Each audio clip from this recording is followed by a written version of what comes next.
ملتان کے چھوٹے سے ہسپتال میں نرس تھی جب ایک ڈاکٹر نے کہا تجھے گورے ہونے کا انجیکشن لگا دوں۔ اور پھر میرا نام شبنم تھا۔ ملتان کے ایک چھوٹے سے گاؤں میں رہتی تھی۔ میری ماں ساری زندگی ہسپتالوں میں لوگوں کی گندگی صاف کرتی رہی۔ اس نے خواب دیکھا تھا کہ میں ڈاکٹر بنوں گی، لیکن ڈاکٹر بننے کے لیے پیسے لگتے ہیں۔ میرے گھر والوں کے پاس اتنے پیسے نہیں تھے۔ میرا باپ بھی میری ماں کو چھوڑ کے چلا گیا تھا۔ ڈاکٹر تو نہ بن پائی پر اس نے مجھے نرس بنا دیا۔ میں نے نرس کا کورس کر لیا۔ اب میں اسی ہسپتال میں ایک نرس تھی، لیکن میری پوزیشن کوئی اتنی اچھی نہیں تھی۔ یہاں پر نرسوں جیسا سلوک ہوتا وہ سبھی کو پتہ تھا، کوئی بھی ان کو عزت سے نہیں دیکھتا۔ ڈاکٹر تو ان کو اپنا غلام ہی سمجھتے ہیں کہ لوگ بھی ان کے ساتھ بدتمیزی کرتے تھے۔ لوگوں کے ساتھ ڈیل کر کے میں بھی تھوڑی بدتمیز ہو گئی۔ ایک ہی جگہ بیٹھ کر تفریح میں فارغ ٹائم میں سموسے پکوڑے اور اس طرح کی چیزیں کھا کر گزارا کرتی۔ کبھی کسی کا بیٹا پیدا ہو جاتا تو وہ لوگ مٹھائی وغیرہ دیتے تو وہ بھی پیٹ بھر کر کھایا کرتی۔ نتیجہ یہ نکلا کہ 22 سال کی عمر میں ہی میرا وزن اتنا بڑھ گیا کہ میں 4 بچوں کی ماں لگنے لگی۔ بار بار مجھے اپنا نرسنگ یونیفارم کھلا کروانا پڑتا۔ اس کے علاوہ میرا رنگ بھی بہت کالا ہو گیا تھا، شاید اس لیے کیونکہ میں دن میں 5 دفعے کالی چائے جو پیا کرتی تھی۔ ویسے میری ماں بھی کوئی گوری نہیں تھی، میرا یہ رنگ روپ خاندانی تھا۔ نئے نقش پہلے ہی اللہ نے اچھے نہیں دیے تھے، باقی موٹاپے کے اندر چھپ گئے۔ میں جوان جہاں پتلی لڑکی سے موٹی نرس بن گئی، جس کو دیکھ کر مریض بھی ڈر جاتا ہے اور کہتا ہے کہ اس سے انجیکشن نہیں لگواؤں گا، نہیں تو یہ زیادہ درد کرے گی۔ میں اپنی زندگی سے بہت تنگ تھی۔ میں نے اپنی ماں کو کہا کہ میرے لیے کوئی لڑکا تلاش کرے، وہ بھی اس معاملے پر خاموش ہو جاتی تھی۔ میں نے کہا میرے لیے کوئی ایسا لڑکا تلاش کرو جس کا کوئی اپنا کام ہو، جو مہینے کے کم سے کم 25,000 کماتا ہو، میں بس اس سے شادی کر گھر میں بیٹھ جاؤں اور وہ کمائی کرے۔ میری ماں نے کہا میرا کیا ہوگا؟ میں نے کہا تمہارا بھی کچھ نہ کچھ کرا دوں گی، لیکن پہلے تم میرے بارے میں سوچو۔ میری ماں ایسی نہیں تھی کہ وہ مطلب میں آ کر میری شادی نہ کرواتی، لیکن میرے لیے رشتہ آنا بھی کوئی آسان نہیں تھا، کیونکہ میں بالکل بھی خوبصورت نہیں لگتی تھی۔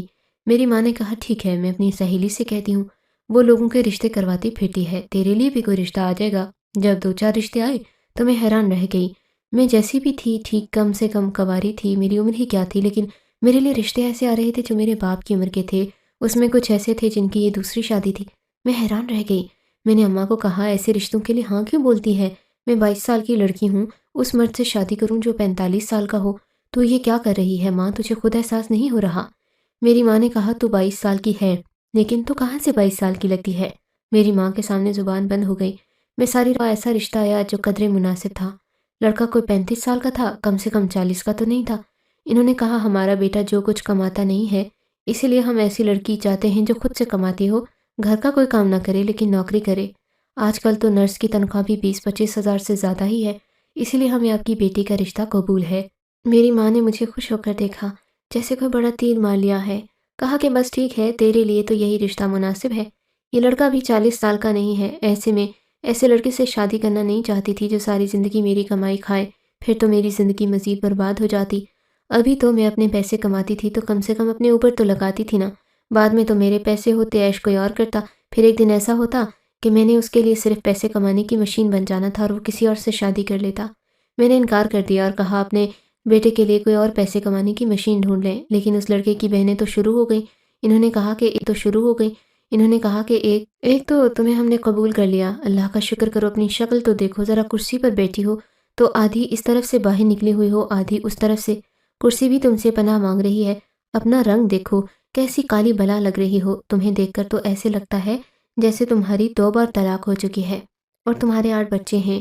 اس کے باوجود بھی اگر ہم نے تمہیں قبول کر لیا تو تمہیں تو خوش ہونا چاہیے تھا۔ تمہارے اندر ہے کیا سوائے تمہاری تنخواہ کے؟ ان کی باتیں مجھے تیر کی طرح لگ رہی تھیں۔ میں اتنی بھی کوئی معصوم نہیں تھی، مجھے لوگوں کو جواب دینے آتے تھے، لیکن آج میری زبان خاموش ہو گئی۔ نہ منہ، نہ شکل، نہ عقل، نہ رنگ، اور باتیں دیکھو ذرا، کس قسم کی باتیں کر رہی ہے یہ عورت؟